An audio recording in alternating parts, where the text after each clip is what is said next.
Bueno, muchísimas gracias a todos por aguantar hasta aquí todavía.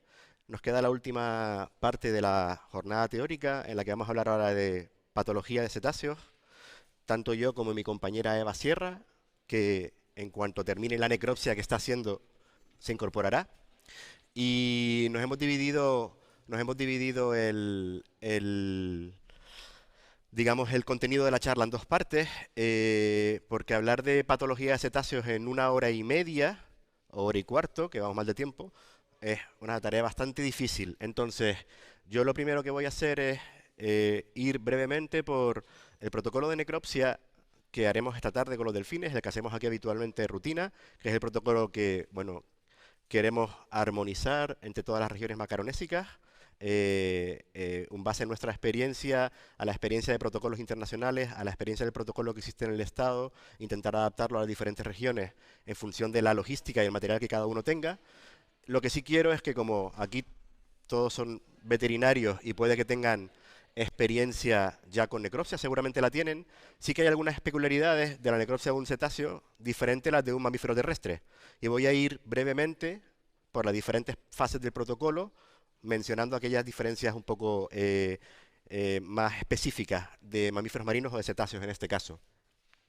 Y luego ya nos meteremos en la parte de patología, que nos vamos a centrar, pues obviamente, en la parte macroscópica, en aquellas lesiones o hallazgos patológicos que podemos ver durante una necropsia y la toma de muestras adecuada, sin entrar luego en histopatología y análisis complementarios, porque eso sería mucho más complejo y nos llevaría mucho más tiempo. Entonces, aquí tenemos los protocolos de los que partimos habitualmente. Esto es, bueno, el protocolo de necropsia que, bueno, que en muchas escuelas veterinarias del mundo se utiliza, una guía que, bueno, en este caso del profesor John King de Cornell, para un mamífero terrestre.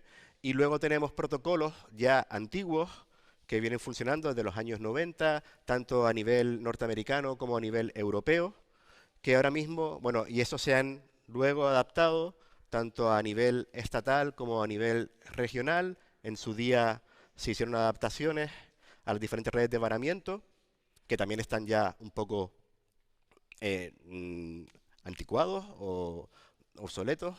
Y ahora mismo ya tenemos un protocolo nuevo.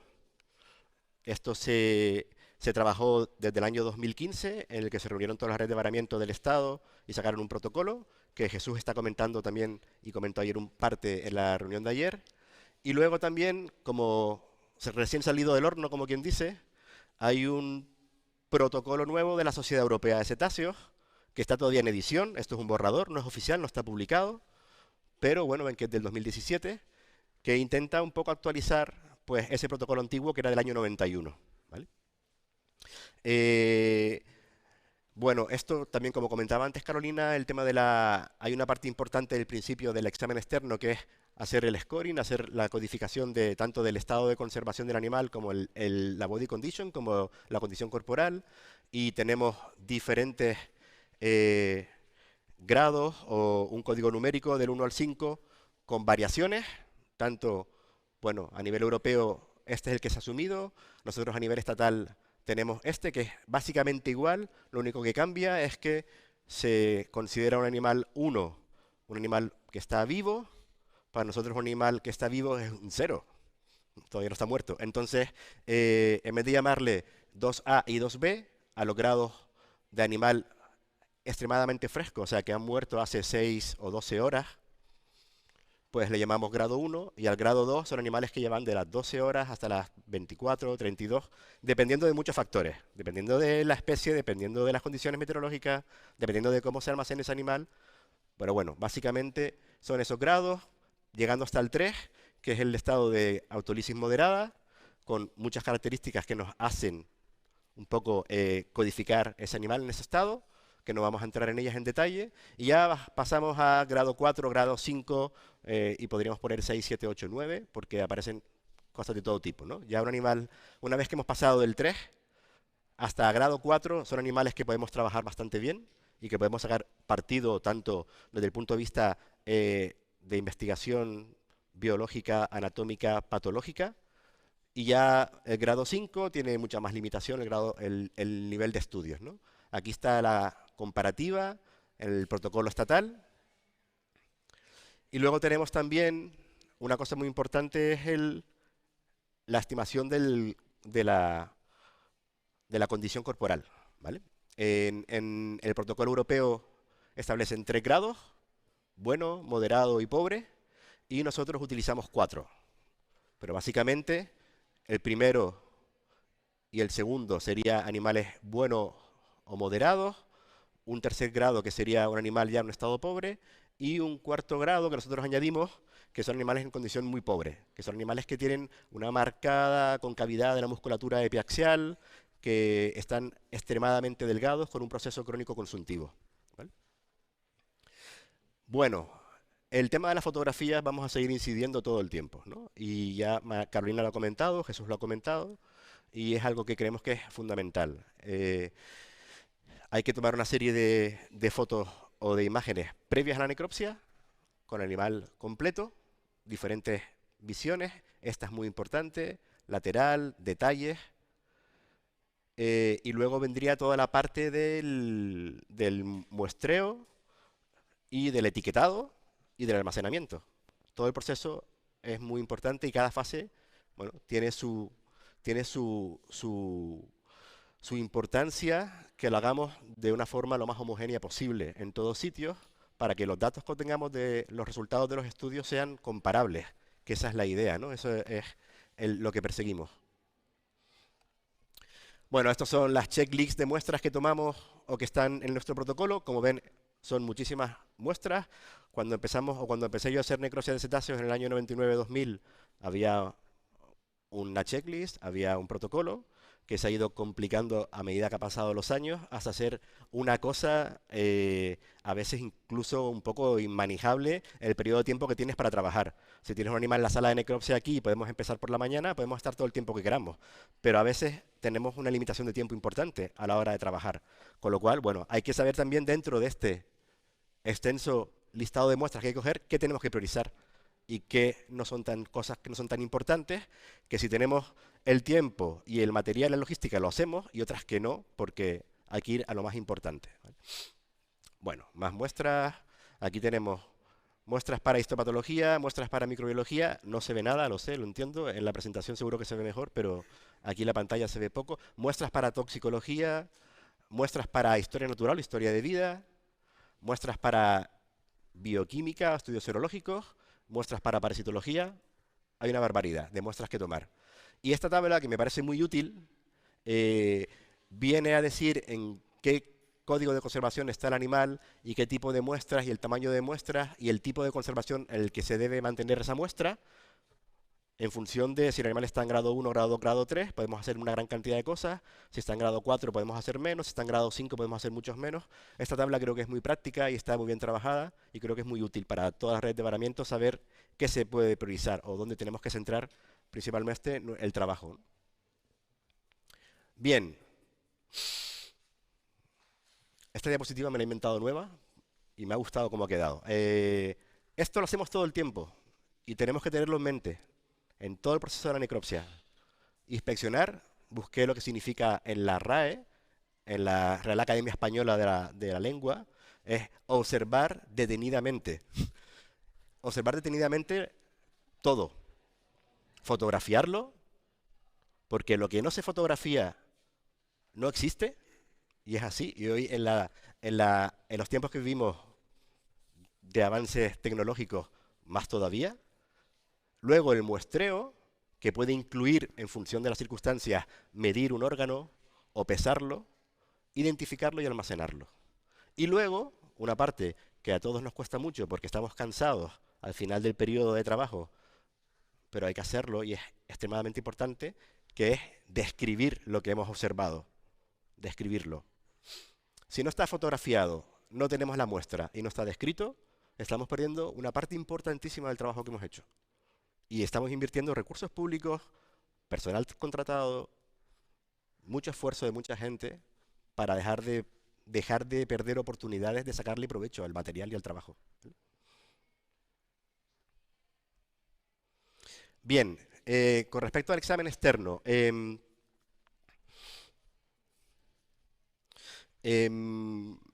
hay que inspeccionar observar detenidamente las aberturas corporales. En este caso podemos coger muestras para microbiología con hisopos si lo consideramos necesario.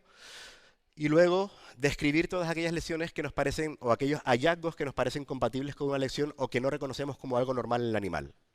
Si hay algo de lo que no estamos seguros, que esto no lo he visto nunca, puede ser normal o puede no serlo. Lo fotografías y lo describes. Y si no es mañana, igual dentro de un mes o dentro de 10 años, alguien te va a decir lo que es. No tienes por qué ser tú, pero lo tienes ahí. Y luego en las hembras hay una cosa que solemos hacer importante, como tenemos todos los órganos intracavitarios y en el caso de las glándulas mamarias están entre el tejido subcutáneo y la musculatura, bueno, pues generalmente intentamos presionar o masajear desde craneal a caudal para ver si hay algún tipo de exudado o de secreción láctea, para aprovechar para muestrearla, al menos para microbiología y para toxicología es importante. Hay detalles que hay que tener en cuenta, ahora lo veremos esta tarde, bueno, que no se nos pueden escapar, ¿no? Bueno, la presencia de los pelos vestigiales en el morro de un animal es indicativo que el animal tiene como mucho una semana de vida, y eso es importante saberlo. Y luego, externamente, la piel de los cetáceos tiene muchas características distintas a la de los mamíferos terrestres.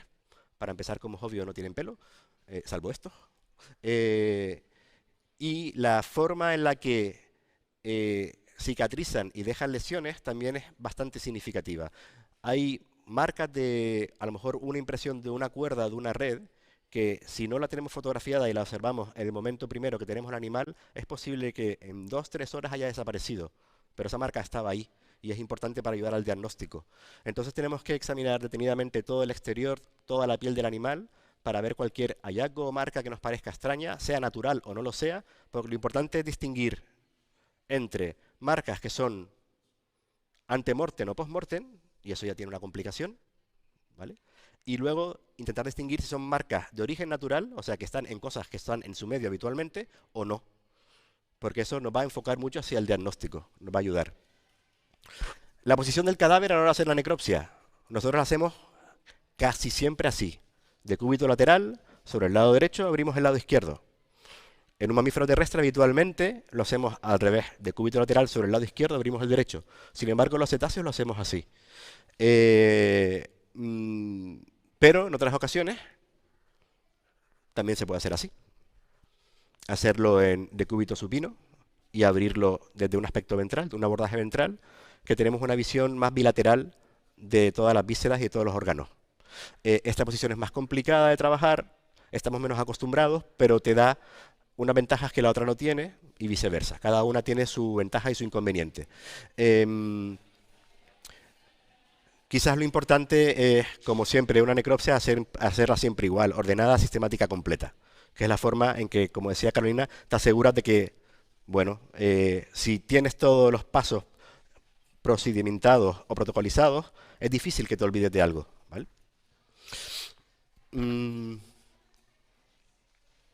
Vamos a plantear la necropsia como lo hacemos habitualmente, de cúbito lateral sobre el lado derecho, y lo que vamos a hacer es primero retirar la piel del bladder, o sea, epidermis, dermis superficial e hipodermis, que tiene una capa de lípido bastante gruesa. Vamos a dejar expuesta el tejido subcutáneo y la musculatura, una vez que hemos hecho toda la inspección externa. Y abrimos una o varias ventanas en función del tamaño del animal, no tiene otra ciencia, ¿vale? Desde la línea media dorsal hasta la línea media ventral, abrimos ventanas laterales y retiramos piel y grasa, piel y bladder.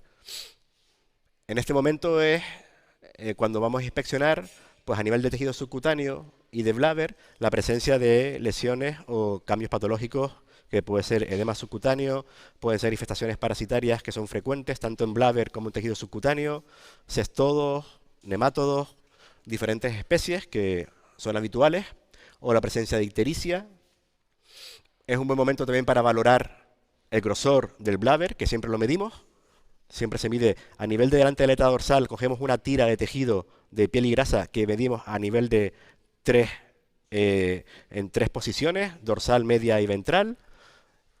Son datos que, bueno, son interesantes tenerlos acumulados para series temporales. Y luego también la presencia de mayor o menor cantidad de tejido de grasa subcutánea, que en estos animales no es frecuente, sobre todo en la región, digamos, supraescapular y caudal al cráneo, en esa zona que digamos como la zona nucal, ahí suele haber acúmulo de tejido de grasa subcutánea. Es difícil encontrarla en otras regiones, en otros órganos.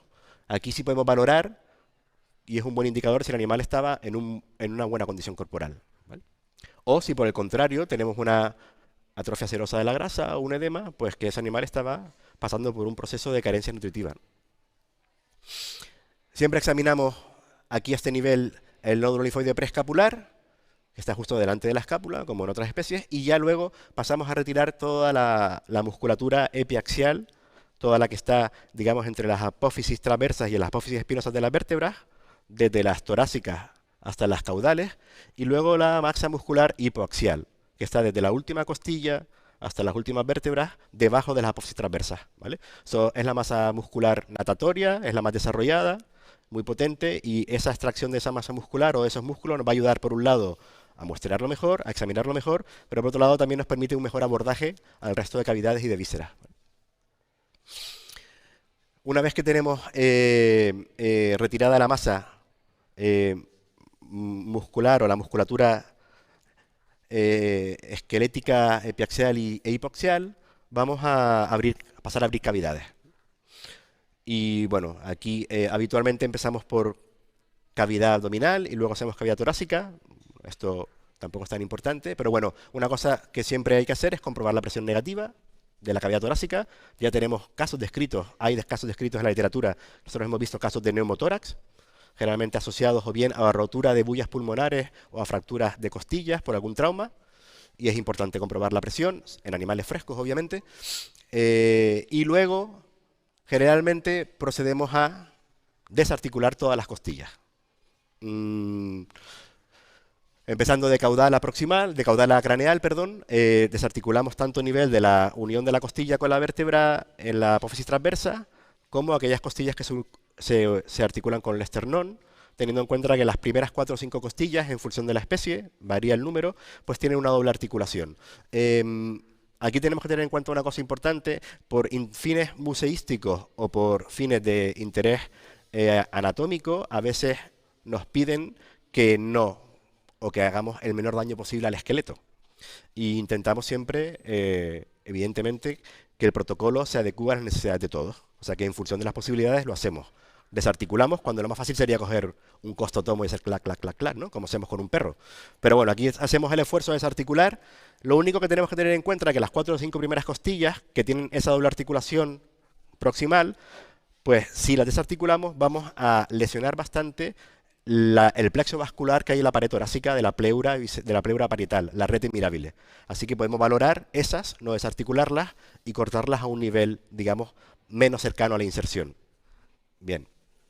Valoramos presencia de exudados o trasudados, hemotórax, hidrotórax, cualquier cosa. Valoramos órganos in situ. Es un buen momento para, si queremos, extraer sangre o bien de cavidades cardíacas o de grandes vasos, y abrir saco pericárdico, siempre importante en esta fase, ¿vale? Y luego lo que haremos será extraer todo el paquete de órganos digestivos y respiratorios, torácicos, cervicales y de cavidad oral. O sea, sacaremos lengua desde un abordaje lateroventral, desde la mandíbula, sacaremos la lengua disecando caudalmente, faringe, laringe, esófago, tráquea. Hay que desinsertar o desarticular el cartílago epiglótico, el pico de ganso, de su inserción en el tracto nasal. Es algo fácil de hacer, pero hay que tener cuidado no cortarlo, hay que localizarlo y desarticularlo. Y también, bueno, pues nos llevaremos en este paquete anatómico, pero nos llevaremos otros órganos como el timo, si el animal tiene timo, si es joven, nos llevaremos el tiroides, nos llevaremos nódulos linfoides mediastínicos, etc. Y luego procederemos a abrir de craneal a caudal, esófago, valorar contenido, valorar lesiones, muestrear, lo de siempre. O sea, repetimos, inspeccionamos, fotografiamos, muestreamos y ya luego describimos. Si tenemos a alguien al lado con un papel y un bolígrafo que puede ir describiendo, mucho mejor. Y si tenemos en la necropsia una persona o dos con manos limpias, que solo haga fotografías o solo vaya apuntando en el informe, es lo que intentamos hacer siempre. Evidentemente eso depende del personal del que dispongamos, pero es lo ideal, tener personas de manos limpias que solo fotografíen, tomen muestras y describan. ¿Vale? Bien, bueno, aquí unas imágenes del cartílago epilótico, ¿vale? Para que vean, bueno, cómo queda una vez abierta la faringe y el esófago. Aquí iría hacia el tracto nasal y hacia el espiráculo, vía digestiva y respiratoria separada. Y aquí tenemos una característica que se suele ver en cetáceos y no en otras especies, o al menos en nuestro conocimiento, que es que a nivel de la base de la cavidad laringea tienen una tonsila. Tienen un tejido mucoso aquí y tienen tejido linfoide. ¿Vale? Al tener la vía respiratoria y digestiva separada, también tienen una tonsila linfoide a ese nivel, que es importante muestrear también. ¿Vale? Igual que muestreamos las tonsilas palatinas o faringeas, pues muestrear la tonsila laringea. El estudio del pulmón y el corazón. Los pulmones de los cetáceos no están lobulados, son dos grandes sacos. Es importante, como en cualquier necropsia, valorar consistencia, valorar color, valorar lesiones posibles, etcétera. Muy frecuentes los nemátodos en vías respiratorias, muy frecuentes, y en algunos casos también en vasos sanguíneos, ¿vale? Algún nematodo, igual que la filaria en perro, que aparece tanto en arterias pulmonares. Y luego también es el momento de abrir corazón de la forma correcta y grandes vasos. Aquí les muestro una imagen de la rete mirabile, que también es importante muestrear y examinar, que está sobre todo en la pared medial de la pleura, y bueno, depende de las especies, varía, puede estar muy desarrollada o menos desarrollada, asociado sobre todo a las capacidades de buceo de las especies. Y ya luego aquí pasaríamos a la cavidad abdominal, en la que, bueno, básicamente aquí tenemos riñón, glándula adrenal, aquí viene el esófago, primer compartimento estomacal, segundo compartimento estomacal o estómago principal, aquí tenemos el vaso, por detrás quedaría el tercer compartimento estomacal o pilórico, aquí tenemos todas las asas intestinales, que como pueden ver no se diferencia macroscópicamente entre intestino delgado e intestino grueso, sino tienen todas el mismo grosor aproximadamente. Y bueno, por aquí se puede ver algo más. Ahora iremos viendo más imágenes. Generalmente procedemos a extraer primero el hígado, separando ligamentos y vasos. Fíjense también que es un hígado bilobulado, nada más. No tiene vesícula biliar, eso es importante, no lo vayan a buscar. En cetáceos no la tiene. O si la tiene, por favor, fotografíenlo. Y bueno, para que vean en un corte de un animal congelado, un corte transversal, fíjense como en este corte se ve el volumen del hígado, se aprecia bastante mal, lo siento, pero bueno. Aquí tenemos los pulmones, aquí está tráquea y esófago, y aquí tenemos el hígado. Fíjense cómo, a ver si vuelvo para atrás y se ve aquí. No se ve una imagen mejor que tenga aquí. Fíjense cómo la morfología de la cavidad torácica, el diafragma está situado de forma oblicua sobre el hígado, con lo cual, digamos que la parte más craneal del hígado se sitúa debajo del pulmón, separado por el diafragma, que es una estructura muy oblicua. Desde las paredes de ambos lados del animal, pues se va metiendo, digamos, hacia craneal. Y es una conformación muy característica en cetáceos, ¿no? O sea, si yo quiero comprobar la presión torácica pinchando el diafragma desde caudal, igual lo que voy a pinchar es el hígado que está debajo. Hay que venirse más craneal para comprobar la presión torácica, porque el tórax es muy compresible, pero está situado de forma muy oblicua. Y las costillas igual, están situadas en una posición muy oblicua. No están, digamos, varía en función de las especies, pero no están situadas perpendicular al eje del animal, sino que son muy oblicuas hacia caudal, de craneal a caudal. ¿Vale?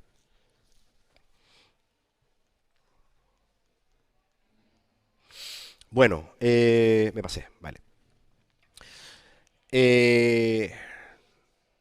Para sacar el aparato gastrointestinal, lo adecuado es ligar el esófago a nivel previo o proximal al cardias y ligar el recto lo más distalmente posible, o incluso se puede disecar el recto con el ano, que se puede hacer fácilmente, y extraemos todo el aparato gastrointestinal, ¿vale? Lo separamos en su totalidad y lo extendemos longitudinalmente. Esto es una trampa, no es un cetáceo, es un león marino, pero bueno, nadie lo apreció, ¿verdad? Pero bueno, esto es lo que hacemos habitualmente y luego procederíamos a abrirlo.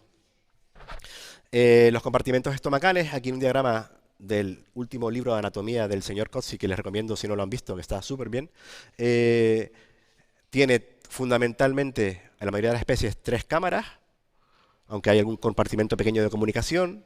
El primer compartimento o estómago queratinizado, estómago muscular. El segundo compartimento, estómago glandular. Y un tercer compartimento, estómago pilórico. Y a continuación tenemos la ampolla duodenal y el duodeno. ¿Vale? Este es el recorrido que hace el contenido alimenticio. Tengan en cuenta que lo que ocurre, entiendo que mayoritariamente, es que la producción de ácido clorhídrico y pectina que se produce a este nivel, el compartimento glandular, se vierte en el primer compartimento y ahí también se produce digestión química, no solo mecánica. ¿Vale? Y luego de ahí pasa aquí ya un contenido digestivo más digerido y a continuación pasa al estómago pilórico. No todas las especies tienen esta morfología. Los sífidos, algunos delfines de río, no presentan el primer compartimento. Así que, bueno, esos son detalles anatómicos que hay que saber para no pensar que estamos viendo algo anormal, ¿no?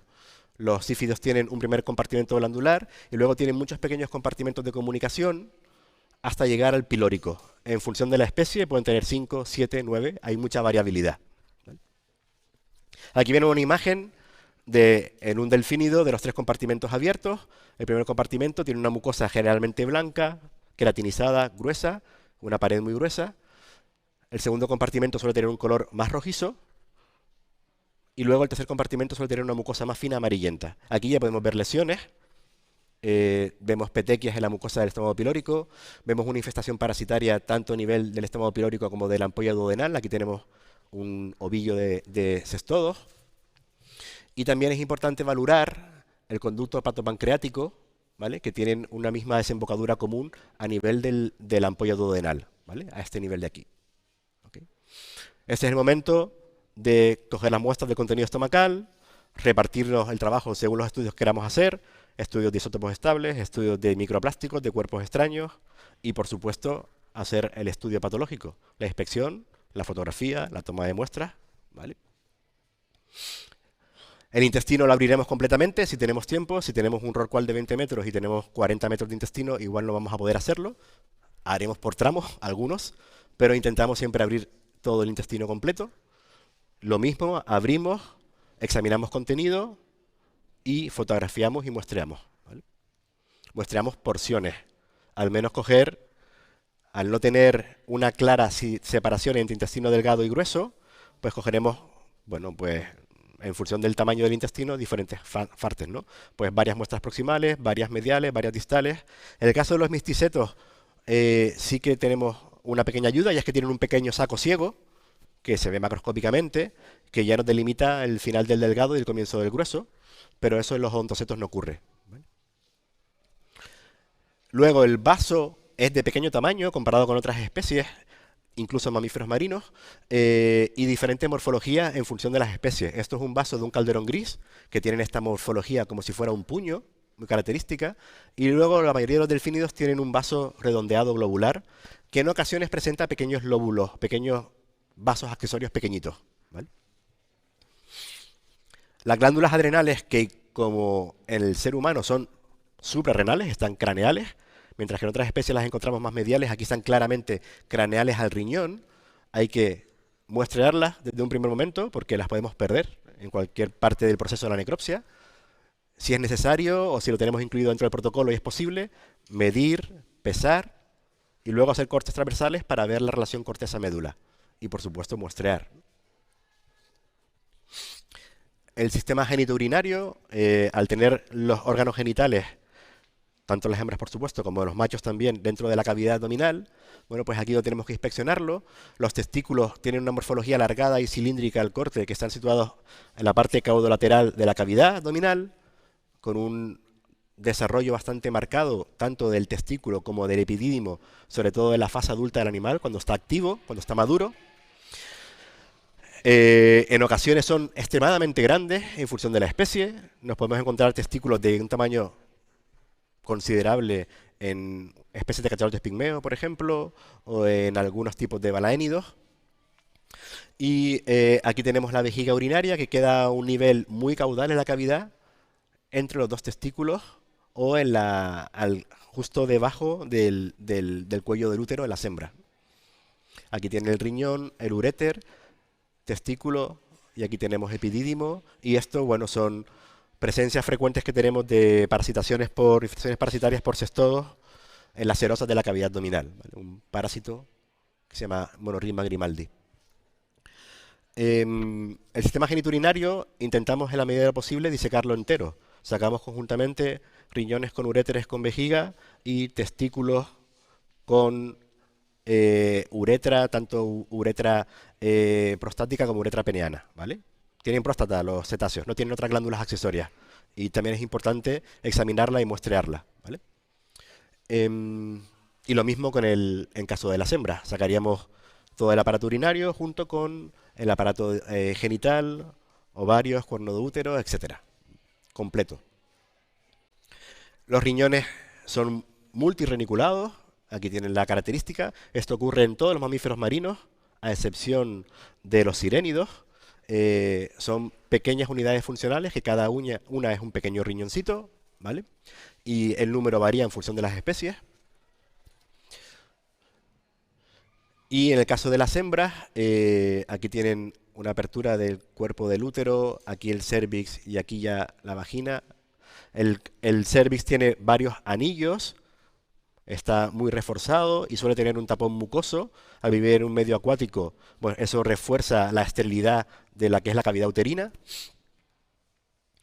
La placenta es difusa, epitelio corial, y los ovarios suelen tener una morfología alargada y nos encontramos en caso de hembras gestantes o de hembras adultas, pues o bien cuerpos lúteos activos o cuerpos lúteos cicatriciales que se pueden ver macroscópicamente, ¿vale? La glándula mamaria, aquí en un corte transversal, se sitúa, como ven, entre la grasa del bladder, con una pequeña capa muscular, tanto ventralmente como dorsalmente, que las hembras ejercen una presión activa para eyectar la leche hacia las crías. Y bueno, aquí ven el pene fibroelástico, como el de los artiodáctilos, y el testículo alargado, muy desarrollado. ¿Cómo voy de tiempo? 1:15. Vale. Con respecto a la extracción del encéfalo, separamos siempre la cabeza por articulación anal-occipital. Es relativamente fácil de hacer si el animal es pequeño. Si es un cachalote tenemos más problemas. Pero la separación es sencilla. Y luego, limpiando toda la musculatura encima sobre todo del hueso occipital, pues hacemos un corte coronal completo desde el borde más dorsal del occipital hasta, nosotros solemos hacer este corte hasta la mitad del cóndilo, ¿vale? Quitamos la tapa del occipital y ya podemos extraer todo el encéfalo completo. Evidentemente, si tenemos herramientas adecuadas, pues mucho mejor. Si tenemos una sierra oscilante, es lo más adecuado, pero siempre también en función del tamaño del animal. A veces con esto, obviamente, no es suficiente. Ya a partir de animales de 4 o 5 metros es bastante complicado y tenemos que recurrir a otro tipo de sierras más manuales, las de siempre, de toda la vida. La fijación del encéfalo es clave, es muy importante. Entonces, desde un primer momento que hacemos la extracción, podemos hacer algún corte longitudinal llegando hasta los ventrículos laterales para que el formol penetre por el sistema ventricular, pero es muy importante que desde el principio metamos el cerebro en suficiente formol, y en este caso, si tenemos una relación habitual de 1:10 cantidad tejido-volumen de formol, pues en el caso del cerebro nos vamos por encima. Ponemos mucha cantidad de formol para meter el cerebro y que se fije bien al menos 48 72 horas, depende del tamaño del cerebro, y luego lo evaluamos y ya vamos a cortarlo y a darle cortes coronales transversales seriados y lo volvemos a meter en formol de nuevo para que se vuelva a fijar durante al menos otras 24 o 48 horas antes de tallarlo. Y este proceso es muy importante, pues vigilarlo, porque entra en autólisis muy rápidamente, son cerebros de un gran volumen y si no hacemos los cortes adecuados y no aprieta bien el formol, el centro del tejido no va a llegar al formol y se va a estropear. ¿Vale?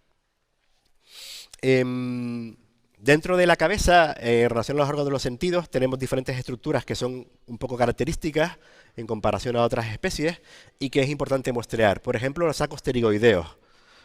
Nosotros lo que hacemos habitualmente es, una vez hemos separado la cabeza y abierto el cráneo, priorizamos llegar primero al cerebro para tener esa muestra lo antes posible. Incluso si tenemos varias personas en la necropsia y nos podemos dividir, pues perfecto. Es decir, vamos a separar cabeza lo antes que podamos para que alguien ya pueda ir haciendo esa parte del trabajo. Siempre que haya un orden y un protocolo anteriormente acordado. ¿Vale? Cuando hemos separado, cuando hemos abierto el cráneo y extraído el encéfalo, desarticulamos la mandíbula y podemos acceder ventralmente a los sacos pterigoideos que están justo en la base del cráneo, pues pegados al hueso pterigoideo, entre el pterigoideo y el temporal, que es donde se aloja en la parte más caudal y dorsal el complejo timpano-periótico, los huesos del oído. ¿Vale? Alrededor de los huesos del oído, hacia craneal, hay un saco aéreo que es importante inspeccionar. ¿Por qué? Pues porque suele tener cositas interesantes que desde el punto de vista patológico pueden ser relevantes, sobre todo infestaciones parasitarias. Hay varios tipos de parásitos que pueden producir migraciones a través del octavo par craneal y producir encefalitis. Entonces es importante inspeccionar, fotografiar, muestrear y describir también los sacos pterigoideos. Y luego procederemos a extraer el complejo timpano-periótico, que está situado, como ven, a este nivel. Esta imagen de aquí representa el melón y los cuerpos de grasa mandibulares, las vías de producción y de emisión del sonido en los animales que ecolocalizan, los odontocetos. Y a este nivel de aquí, o aquí donde está señalando esta mano, está el complejo timpano-periótico, el hueso periótico y el timpánico. Y también es importante extraerlo lo antes posible, ¿no, Tania? Y inyectarle formol y luego meterlo en formol en inmersión. ¿Vale? Una cosa a la que muchas veces no le prestamos mucha atención, pero también debemos hacer siempre, es inspeccionar bien también todo el sistema fonador, el espiráculo, sacos nasales y labios fónicos. ¿Vale? Están a este nivel, aquí tenemos los labios fónicos, labios de mono, los sacos nasales que varían en tamaño y en morfología y en número en función de las especies. ¿Vale? Y bueno, aquí tienen algunas imágenes de variaciones entre especies. Esto es una disección de una cabeza de cachalote, que es la única especie que tiene el espiráculo situado en la parte más rostral de la cabeza hacia la izquierda, con lo cual aquí donde tenemos que buscar el espiráculo, y aquí está, aunque no se ve bien, pero aquí esta sonrisa no es la sonrisa del animal, es el labio fónico de emisión de sonido, que en los cachalotes está extremadamente desarrollado este aparato. Esto es el aspecto de unos labios fónicos de un delfínido normal y corriente, un delfínido uso, tipo, que pues, puede tener lesiones. En este caso tiene lesiones ulcerativas ya de cierta cronicidad y esto evidentemente seguro que está interfiriendo en su capacidad de vocalizar o de ecolocalizar adecuadamente. Y luego aquí pongo otra imagen que no tiene nada que ver, esto es un misticeto, que no ecolocalizan, supuestamente, pero que aquí está digamos, las adaptaciones o las modificaciones de la laringe, sobre todo de los cartílagos laringios, que es donde supone que se produce la vibración que produce la fonación en los misticetos. ¿Vale? Esta imagen que no tiene nada que ver con los odontocetos. Y hasta aquí quería ir muy rápidamente en la parte de la necropsia, que esta tarde lo veremos en detalle, pues on hands, ¿no? Haciendo el trabajo. No sé si quieren que paremos un minuto para hacer algún tipo de pregunta o cuestión en este momento, porque ya me meto en otro bloque.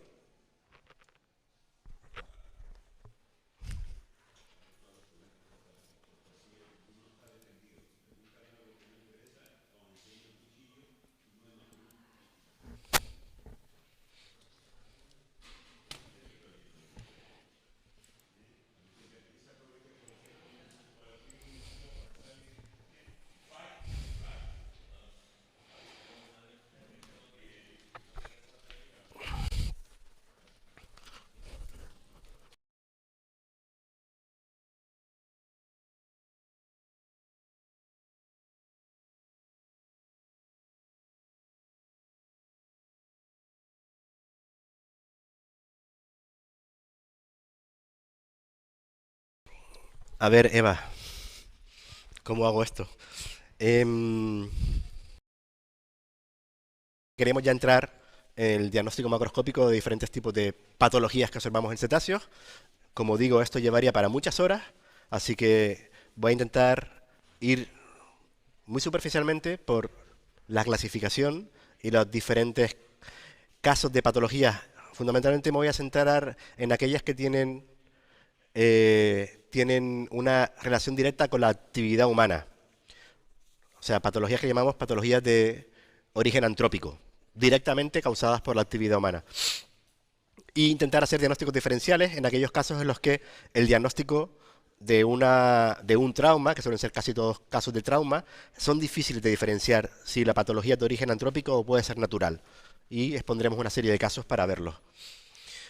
Esta es la clasificación que hacemos habitualmente. Es una clasificación que a nosotros nos va bien, pero que evidentemente es modificable y es adaptable.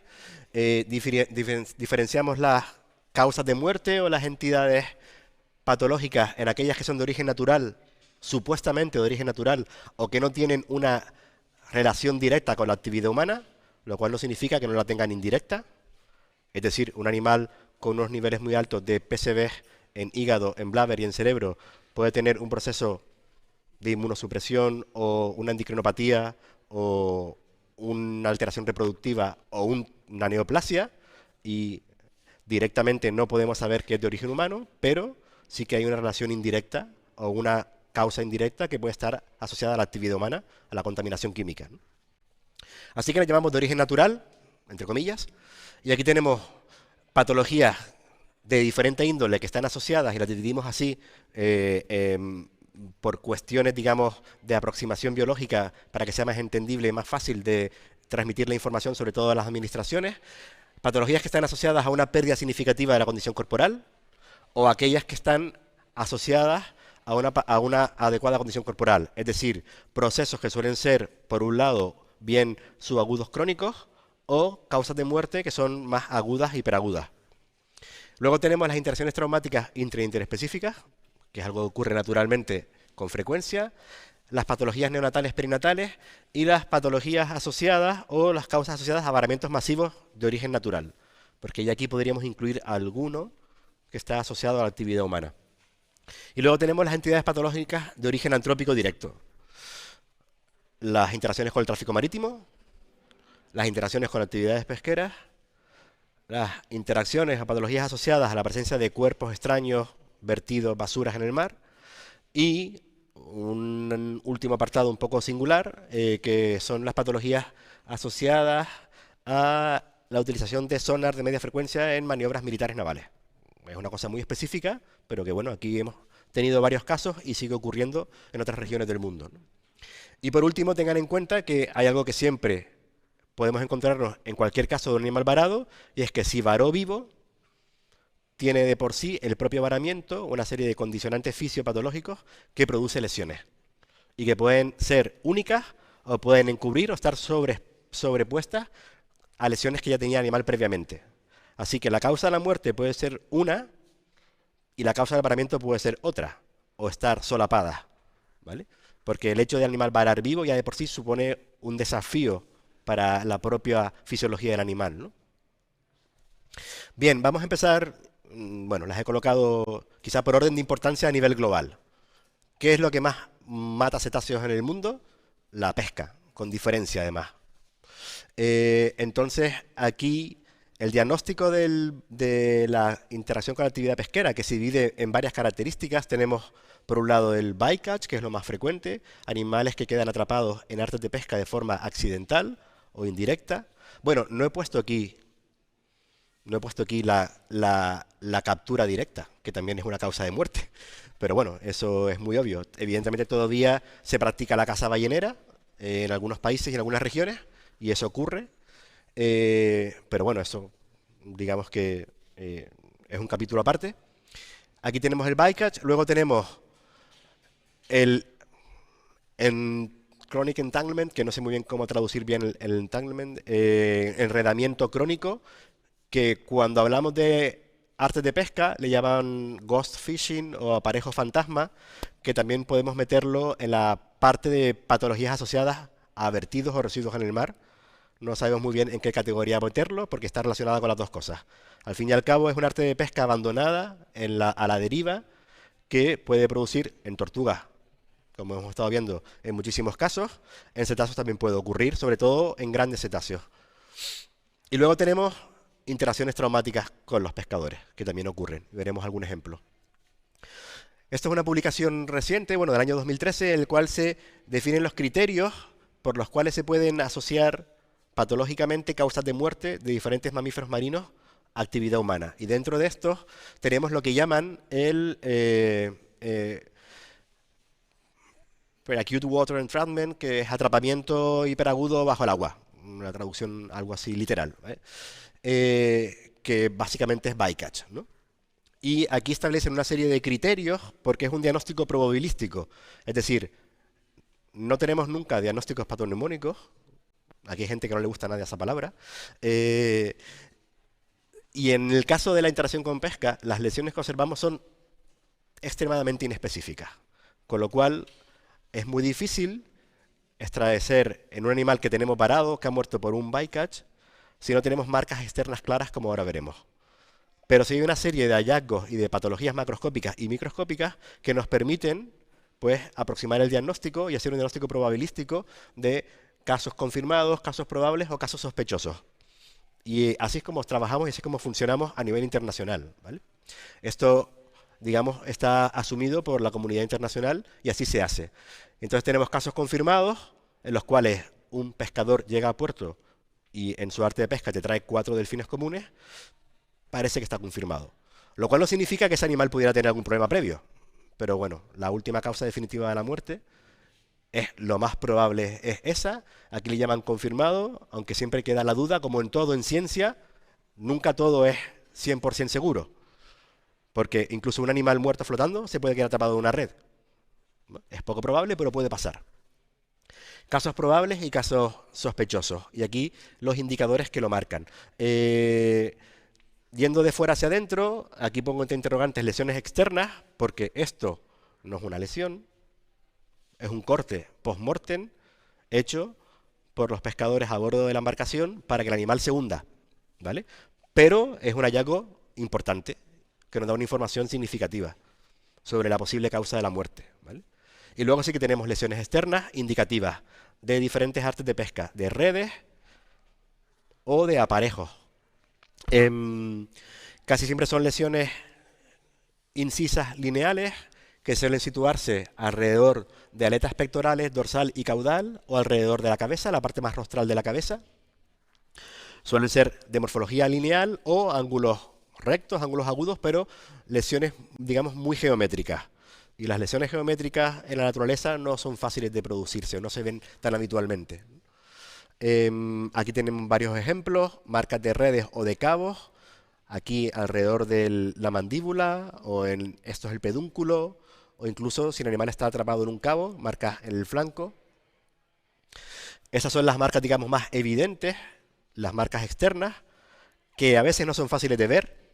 A veces nos encontramos un animal varado, vivo, en una zona, digamos, de rocas o con una orografía más compleja y tiene una multitud de marcas externas que nos cuesta discernir si son debidas al varamiento o si hay algo anterior.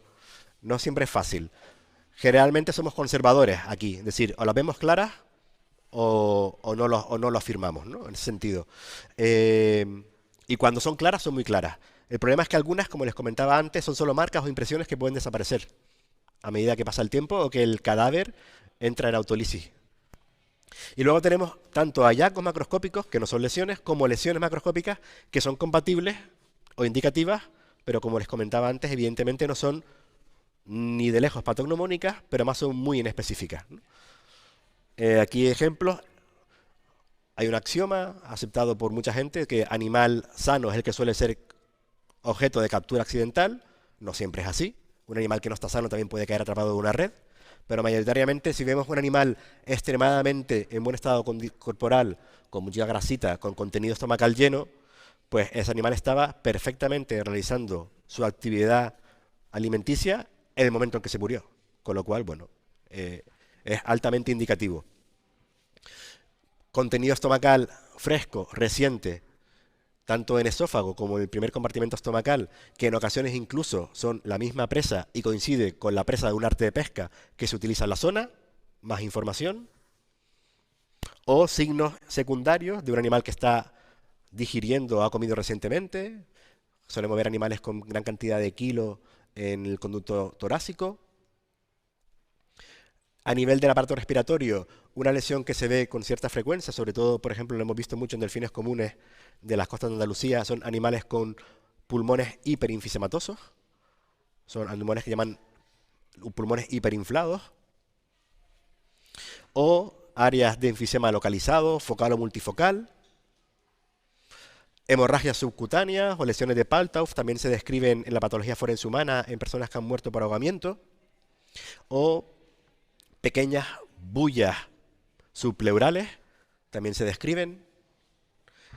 La presencia de edema alveolar o espuma en vías respiratorias superiores es consistente, se suele ver mucho, pero se suele ver mucho en esto y en otras circunstancias. Un animal varado vivo también puede tener muchísimo edema alveolar, o sea que evidentemente es otro dato más para ir sumando.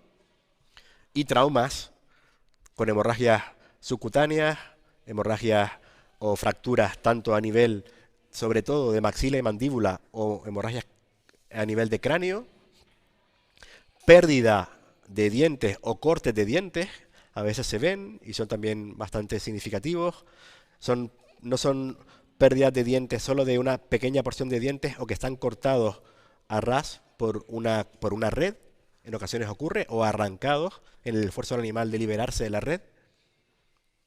Y luego, recientemente también se ha descrito que muchos animales que mueren en redes atrapadas a cierta profundidad, cuando la red sube, esos animales hacen un gas-off y también encontramos embolia gaseosa. Y se ha descrito embolia gaseosa en diferentes vasos, fundamentalmente en venas, ¿vale? Y bueno, son imágenes de un artículo publicado también recientemente, ¿no? En casos de animales atrapados en redes, que eran animales conocidos que estaban atrapados en redes porque se trajeron por embarcación al puerto. Y luego tenemos un montón de lesiones microscópicas, también inespecíficas, pero indicativas o compatibles, ¿vale? Que no voy a entrar en detalle porque no hay tiempo, ¿vale? Esta misma tabla que vimos antes a nivel internacional la hemos adaptado al protocolo nacional poniéndole un pequeño sello propio, ¿no? Le hemos añadido una cosa más y en función de los diferentes criterios vemos que animales pueden estar confirmados solo en la tabla se lee verticalmente, ¿no? Es complicado ahora de explicar igual, pero tienen que reunir una serie de características para que sea muy probable o una única característica para que esté confirmado. Y aquí hemos añadido una última característica más, que son la presencia de hallazgos macroscópicos y microscópicos compatibles como un punto más a valorar para que si el animal reúne 3 de estas características, lo incluimos como muy probable. Si tiene una de estas, lo confirmamos. Y si tiene 3 o menos, pues ya lo dejamos al criterio del patólogo. O sea, no se puede, es muy difícil ya entrar ahí con la probabilidad, ¿vale? Bien, las interacciones con tráfico marítimo. También otro problema creciente a nivel global y en Canarias es una problemática importante. Generalmente lo definimos como traumas severos que causan la muerte de forma aguda o sobreaguda por un shock hemorrágico, ¿vale? Y pueden ser traumas inciso contusos o traumas contusos. Evidentemente la lesión macroscópicamente muchas veces es fácil de observar, está claro. Si tenemos un cachalote de este tamaño con 3 cortes de este porte a este nivel, pues obviamente tenemos que pensar que ha sido una hélice. No es difícil llegar a esa conclusión, ¿no? Perdón, lo teníamos aquí, las imágenes, ¿no? Sin embargo, esto en nuestro caso no es habitual.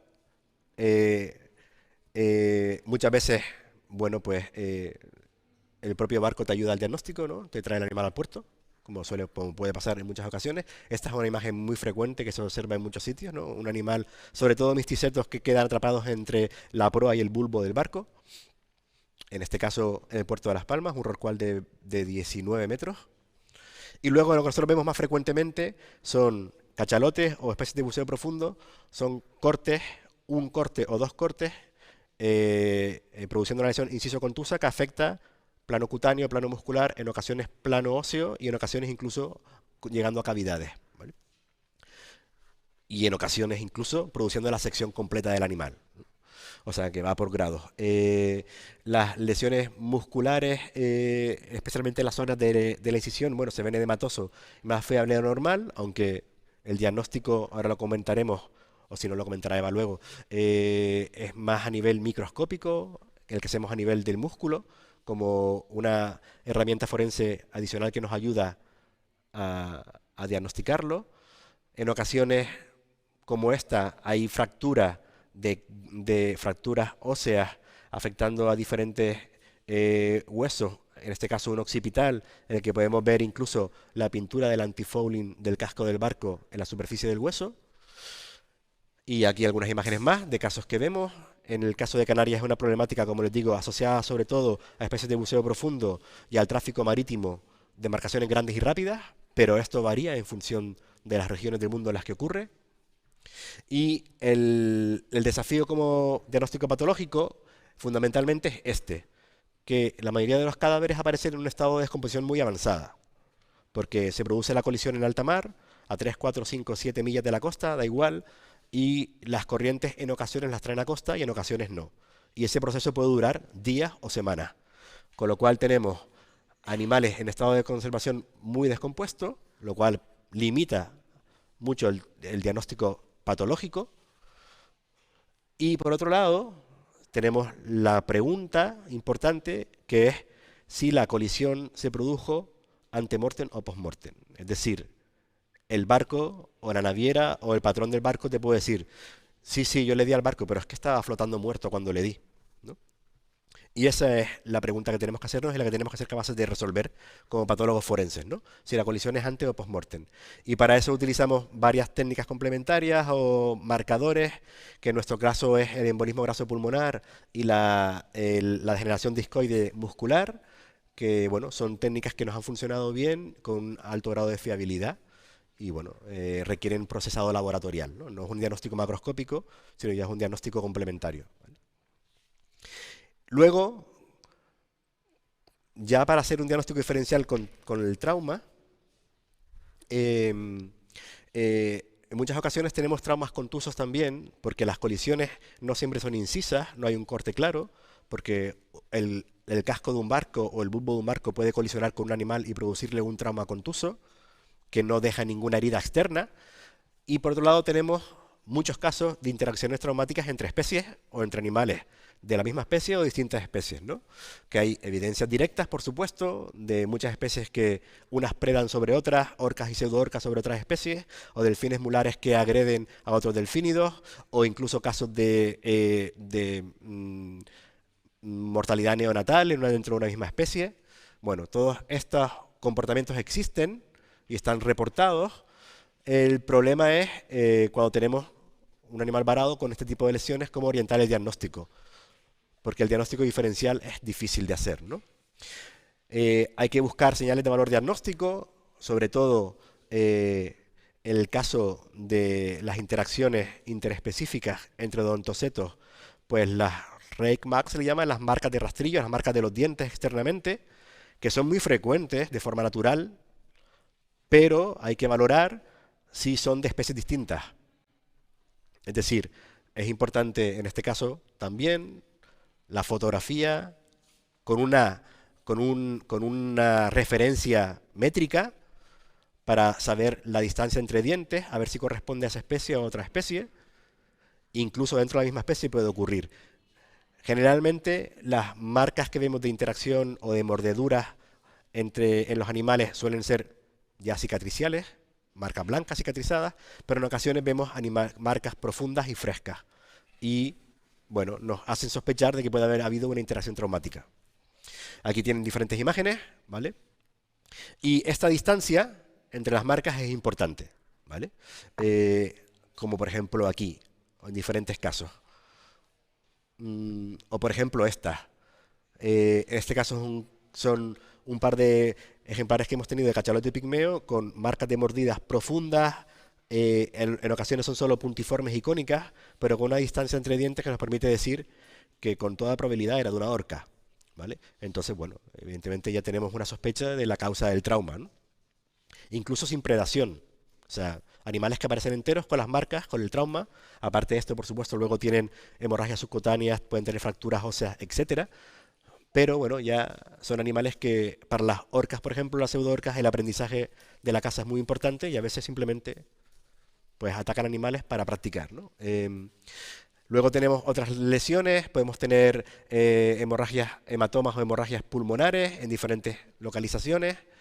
Podemos tener también, bueno, más de lo mismo, voy a pasar rápido, fracturas de costillas, eh, fracturas incluso de cráneo. Tenemos casuística en algunas especies, por ejemplo, el cachalote, perdón, en el calderón tropical, en el que sabemos que un comportamiento natural de la especie es topar entre los machos en las peleas por las hembras, y estos topetazos pueden llegar a ser de un impacto, una energía tal, que en ocasiones tenemos animales con fracturas de la base del cráneo. Bueno, tenemos algunos casos que son altamente indicativos o sospechosos de que esa ha sido la causa de la muerte. Y luego fracturas mandibulares también se pueden ver. Eh, Menos frecuentemente, hemorragias en la zona abdominal o hemoabdomen. Y luego algunos casos curiosos, como este de una pseudoorca extremadamente delgada, en un estado avanzado de malnutrición, que tenía una espina de una pastinaca, de una raya, que le atravesaba la lengua de ventral a dorsal y lo tenía alojado en la faringe, en el techo de la faringe, eh, impidiéndolo alimentarse con normalidad. Bueno, pues esto es una interacción también interespecífica. La causa de la muerte, este animal incluso lo atacaron tiburones, varó vivo, pero la causa de la muerte, en primera instancia, el origen está en esta interacción. Eh, con respecto al trauma contuso, otra de las señales diagnósticas que utilizamos cuando vemos traumas que están en diferentes áreas del cuerpo con diferente orientación, también pensamos que pueden ser interacciones entre especies, sobre todo delfines mulares o pequeños delfínidos que se atacan unos a otros y se dan golpes con el morro.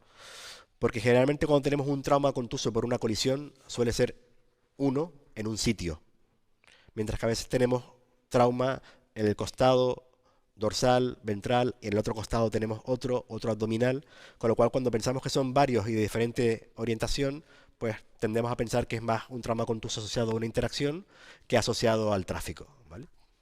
Pero es solo, digamos, otro aspecto más a valorar. Luego tenemos la patología asociada a cuerpos extraños. Creo que de esto, como se ha hablado bastante en tortugas, me lo voy a saltar súper rápido y no voy a entrar en detalles, pero tenemos casos de impactación, de perforación, ¿vale? Y nos encontramos cosas muy raras a veces en el estómago de los animales. Y luego de esto ya no voy a hablar, no me da tiempo, porque si no Eva no le dejo tiempo. Pero los varamientos masivos en cetáceos son frecuentes, están registrados desde épocas históricas, asociados a fenómenos naturales. Algunos son típicos y otros son atípicos. Y dentro de los típicos hay múltiples causas. Múltiples causas descritas, pero son siempre varamientos masivos de una única especie generalmente en un momento concreto muy corto y en una zona costera muy restringida. Y luego tenemos otros que hemos encontrado recientemente que tienen unas características epidemiológicas distintas, que son los varamientos masivos, sobre todo de animales de la familia Siphidae asociados a maniobras militares que producen un cuadro. Bueno, podemos hablar después si quieren, o le pueden preguntar aquí al catedrático don Antonio Fernández que les explique el que tenga más interés.